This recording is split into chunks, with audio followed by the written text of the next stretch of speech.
ন্যায় বিচারী প্রত্যাশায় 10,323 শিক্ষক শিক্ষিকাদের পক্ষ থেকে আগরতলা প্রেস ক্লাবে এক সাংবাদিক সম্মেলনের আয়োজন করা হয়।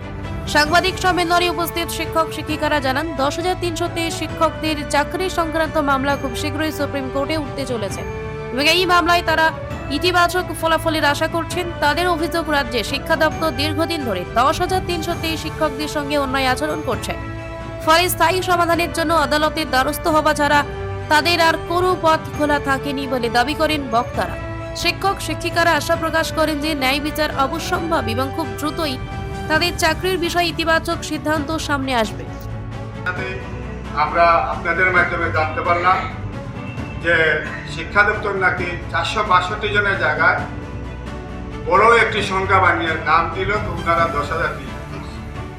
এই 10,323 নাম দিয়ে সবাই সার্ভে করে দিল, কোনো উদ্দেশ্য প্রণোদিত। যাই হোক, পরবর্তী সময়ে ওই শিক্ষা দপ্তর মামলা আপিল করলেন সুপ্রিম কোর্টে ওই শিক্ষকদের বাঁচানোর জন্য।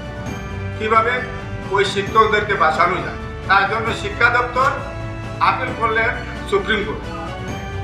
যে কোনো কারণবশত ওনারা হয়তো ফেলিয়ার হয়েছেন, কিন্তু ফেলিয়ার হওয়ার পরে ওনারা এই ম্যাটারটা স্টপ দিয়ে দিলেন।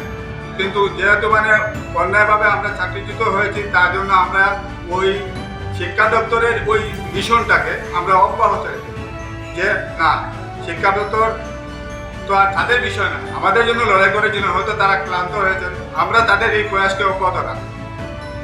কিন্তু যতবারও আমাদের প্রয়াস হয়েছে, দেখা গেল শিক্ষা দপ্তর সম্পূর্ণ বিপরীত ভূমিকা পালন করতেছেন। অর্থাৎ আমাদের শত্রু হিসাবে, আমাদের রেসপন্ডেন্ট হিসাবে ওনারা ভূমিকা চলে গেছে আমাদের বিরুদ্ধে। কিভাবে আগে আমাদেরকে বাঁচানোর জন্য সুপ্রিম কোর্টে গেলেন, এখন প্রত্যেকটা মামলাতে আমাদেরকে বলি দেওয়ার জন্য ওনাদের প্রচেষ্টা অব্যাহত রাখেন।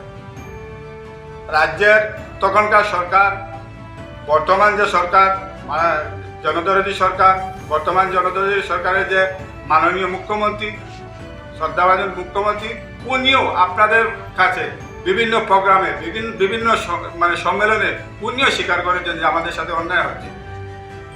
বর্তমান সরকারের মন্ত্রী থেকে বিধায়ক যারা আছেন, বিরোধী পক্ষ, সরকার পক্ষ, সবাই কিন্তু স্বীকার করতেছেন আমাদের সাথে অন্যায় হয়েছে। সবাই চাইতেছেন আমরা যেন ন্যায় পাই। কিন্তু সবাই তো আর জাজমেন্ট পড়াশোনা করবে না। কোনো মন্ত্রী মিনিস্টার, আপনারা নিশ্চয়ই জানেন, মন্ত্রী মিনিস্টার তো কোনো জাজমেন্ট পড়াশোনা করে না। কোনো একটা জাজমেন্টের আশয় বিষয় সব ওই যে আধিকারিকরা, মন্ত্রী মিনিস্টার বিধায়ক, তাদেরকে অবগত করে। কিন্তু কোথাও ওই শিক্ষা দপ্তরের আধিকারিক যারা এই সংক্রান্ত বিষয়ে মন্ত্রী মিনিস্টারকে অবগত করতেছেন, ওনারা বিভ্রান্ত এবং মিথ্যার আশ্রয় নিয়ে আমাদেরকে কিভাবে জবাই করা যায়, আমাদেরকে কিভাবে বলি দেওয়া যায়, সেই উদ্যোগ নিতেছে। Bureau report, frontline Tripura.